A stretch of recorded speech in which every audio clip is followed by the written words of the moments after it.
Hi everyone, I'm Jade. What we're talking about today is some grammatical differences between American English and British English, because although we speak the same language and we understand each other, we actually have two varieties of English and we have different rules. We have some different grammar that comes with that.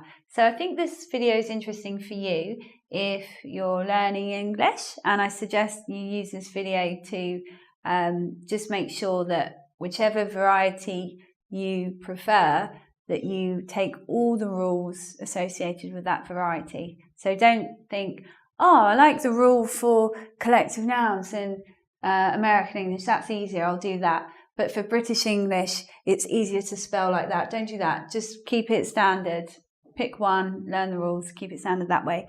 I also think this will be interesting to you if you're a native speaker. So if you're an American, you're a British person, and you just want to compare, just for interest's sake. So let's get started.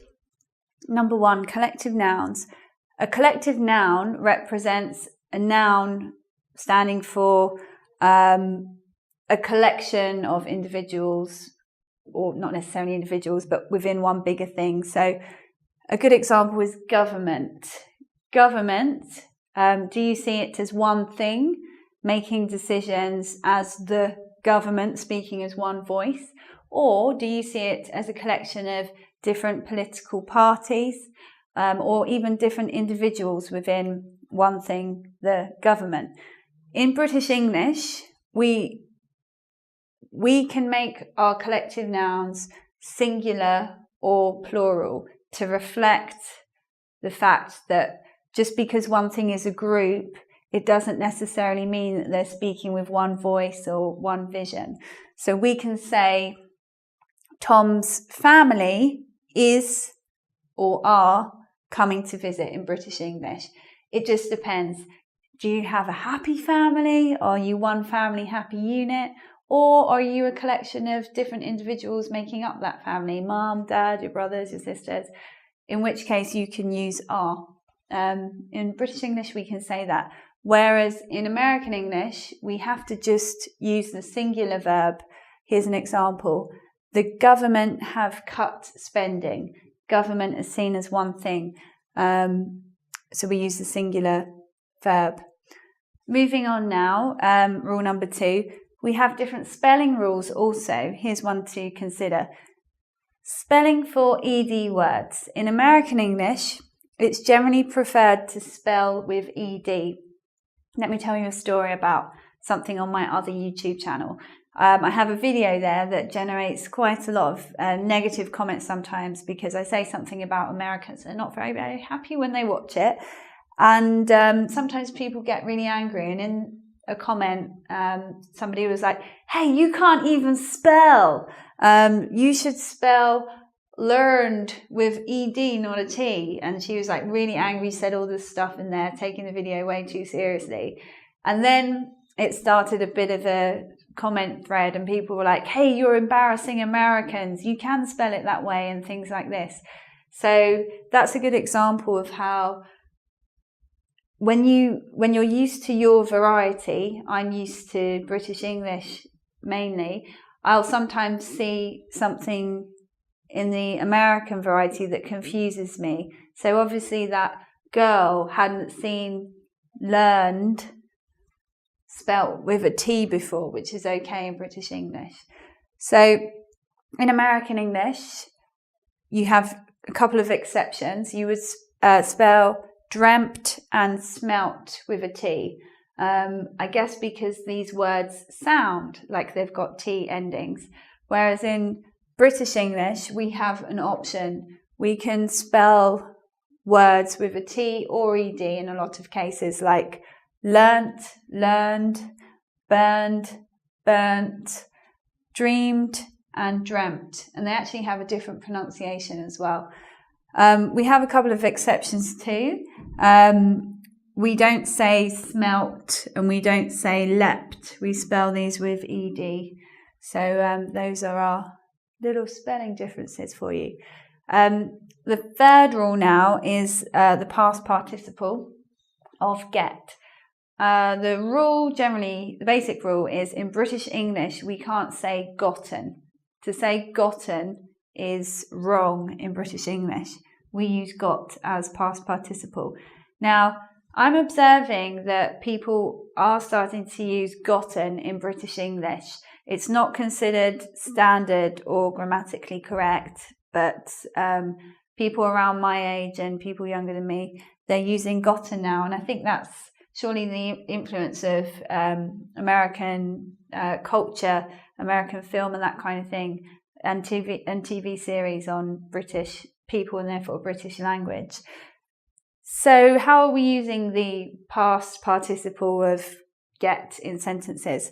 You could say, in American English, you could say, I've gotten a headache. And that sentence means talking about the past and in general. Before, at some point in time, I've gotten a headache. We can't use gotten in British English. So what do we say? For talking about the past and the same general meaning, we'd need to say, I've had a headache. At some point in my life, I have had a headache. But what if we want to talk about now? What do we say? In fact, we can use the same sentence. In American English and British English, we're talking about now. We can simply say, I've got a headache. And what's important to notice there is we're not using gotten as past participle. We're just using got, the same as British English. And point number 4, for talking about dates. We have different conventions about the date. So in American English, they don't use an article. They would say, my birthday, can't say that sound. My birthday is September the 9th.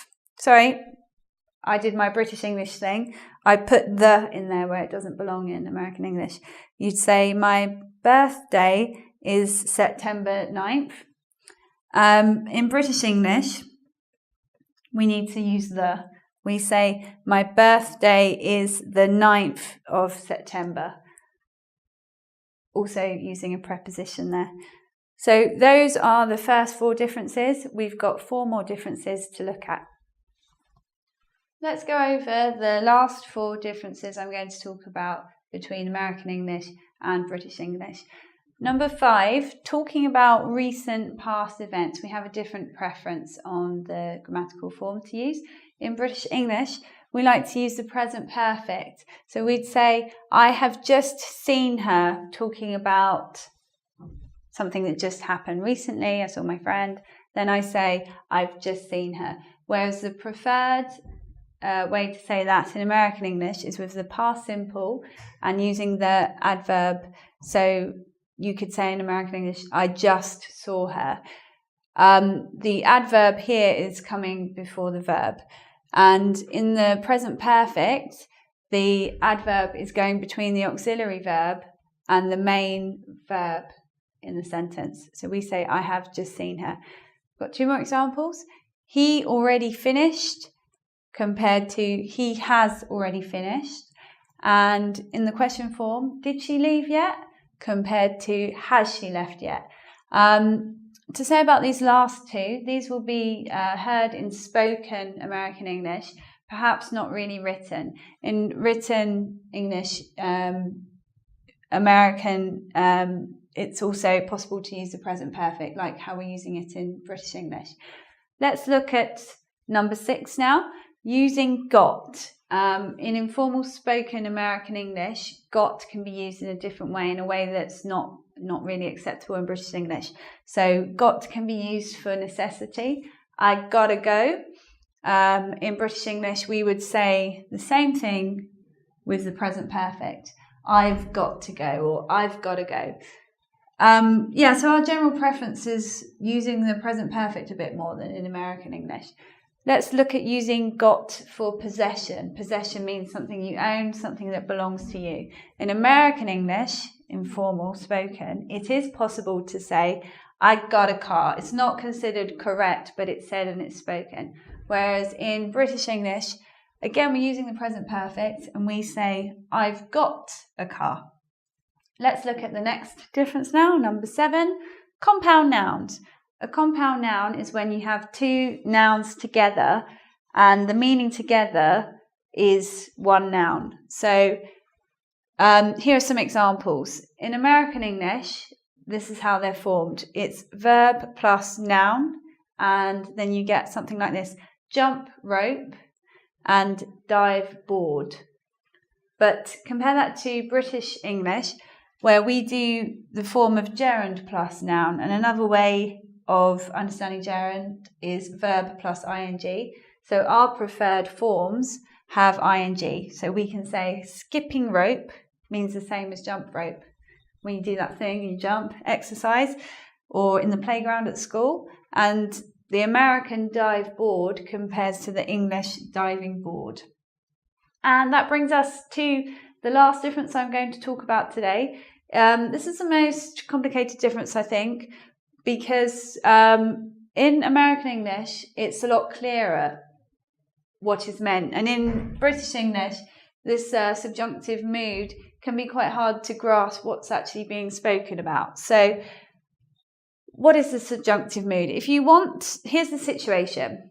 Your friend wants to find out how to get to upstate New York. And somebody says to him, the car hire place or whatever, they suggested he rent a car. And they're talking about now. That meaning is now. They're giving him an option, an option in the future. Okay, so it's like a hypothetical. It's in the future. Compare that to British English. Two options. First option, you can say, they suggested that he should rent a car. Why is should in there? It's a little bit confusing, okay? My feeling is that should is there because we use should in like a polite way for making offers and that kind of thing. Also in the hypothetical talking about now, they suggested that he should rent a car. And the second way, even more confusing, I think, because we have a back shift in the tense.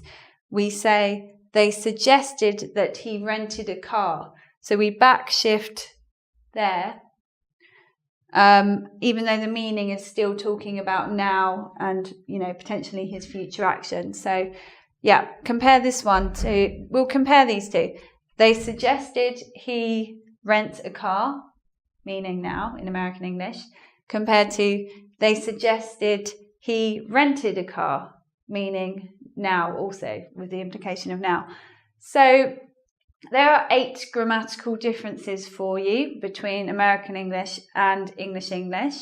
If you did like this video, please give it a thumbs up. Really appreciate that. And if you like my teaching style, please subscribe to my channel, not only on my Engvid channel, but on my other channel as well, because I've got 2 channels and you can watch all kinds of lessons on my channel. So I'd really appreciate it.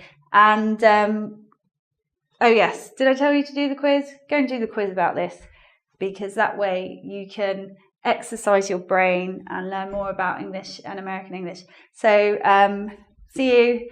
And come back and see me again. There's a big hug for you and a goodbye for me. Bye.